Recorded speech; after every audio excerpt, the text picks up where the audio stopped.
Welcome to day 4. నేను ఈ series ఒక 30 డేస్ అలా చేద్దామనుకున్నాను. దాని తర్వాత కూడా నేను హీల్ అవ్వకపోతే ఏంటి పరిస్థితి? నాలో ఏ చేంజ్ లేకపోతే ఎలా? ఇలా చాలా థాట్స్ రన్ అయ్యాయి.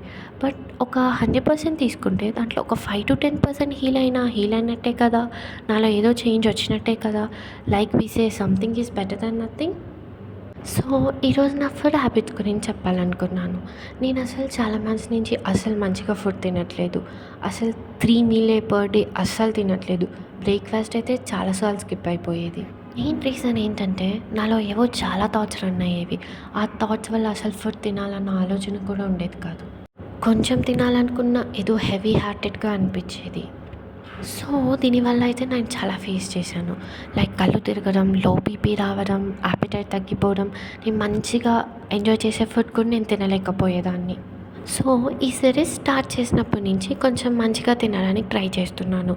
లైక్ మార్నింగ్ బ్రేక్‌ఫాస్ట్ స్కిప్ చేయట్లేదు, లంచ్ చేస్తున్నాను, లైక్ డిన్నర్ కూడా చేస్తున్నాను.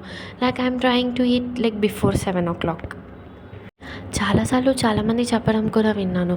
లైక్ మంచిగా ఫుడ్ తిని మంచిగా నిద్రపోతే లైక్ మన మనసు కూడా చాలా హ్యాపీగా ఉంటది అండ్ కామ్‌గా ఉంటుందని చెప్పి.